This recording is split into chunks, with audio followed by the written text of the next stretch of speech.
Assalamualaikum warahmatullahi wabarakatuh. Baiklah, saya Elvi akan memberikan sedikit pemaparan tentang materi kuliah kita retorika terkait tahap penyusunan pidato.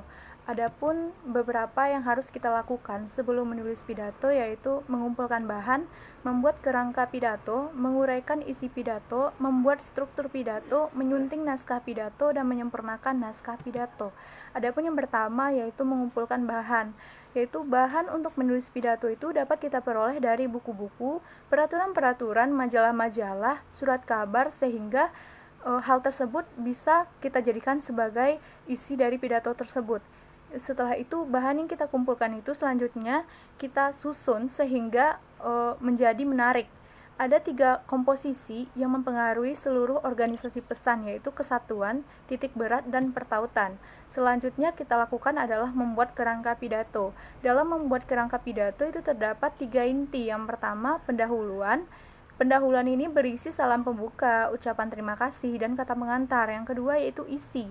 Isi ini berisi terkait uraian-uraian pokok terhadap topik yang kita angkat. Dan yang ketiga yaitu penutup, berisi salam penutup, kesimpulan, serta harapan kita ke depannya. Selanjutnya yaitu menguraikan isi pidato. Dalam menguraikan isi pidato, kita dapat menggunakan kerangka pidato, yaitu menggunakan kerangka pidato dengan menggunakan metode ekstemporan. Menulis atau menyusun naskah pidato itu secara lengkap, baik dibacakan ataupun dihafalkan. Yang selanjutnya yaitu struktur isi pidato. Struktur isi pidato itu adalah rangkaian dari isi pidato dari awal sampai akhir. Cara merangkai isi pidato yaitu antara lain dengan melalui 3 tahap. Yang pertama, tahap perhatian. Tahap perhatian yaitu dilakukan dengan pembicaraan yang baik. Yang kedua yaitu tahap kebutuhan.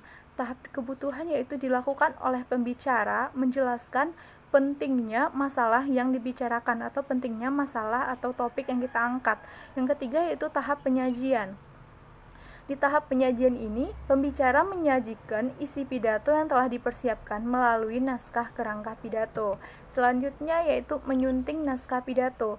Penyuntingan pidato dilakukan terhadap beberapa hal, mungkin saja terhadap bahasa, terhadap kata-kata yang penyusunan kurang tepat, dan dalam memilih kata ada beberapa hal ketentuan yang kita pahami. Yang pertama, kata-kata harus jelas. Yang kedua, kata-kata harus tepat, dan yang ketiga, kata-kata harus menarik, sehingga dalam penyampaian pun kita dapat memperoleh hasil yang maksimal.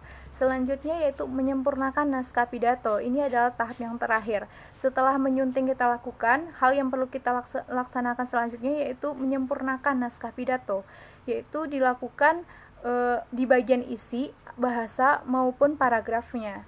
Yaitu yang terakhir yaitu sistematika yang perlu kita ketahui dalam menulis pidato. Yang pertama, menyantumkan salam pembuka dan sapaan kepada hadirin. Yang kedua, memaparkan pendahuluan dalam bentuk ucapan terima kasih atau rasa syukur.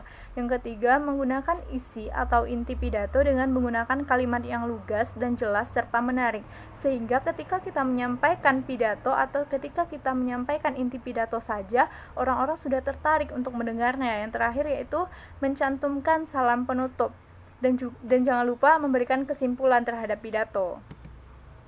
Baiklah, itu saja yang dapat saya sampaikan terkait tahap penyusunan pidato. Lebih dan kurangnya saya mohon maaf. Assalamualaikum warahmatullahi wabarakatuh.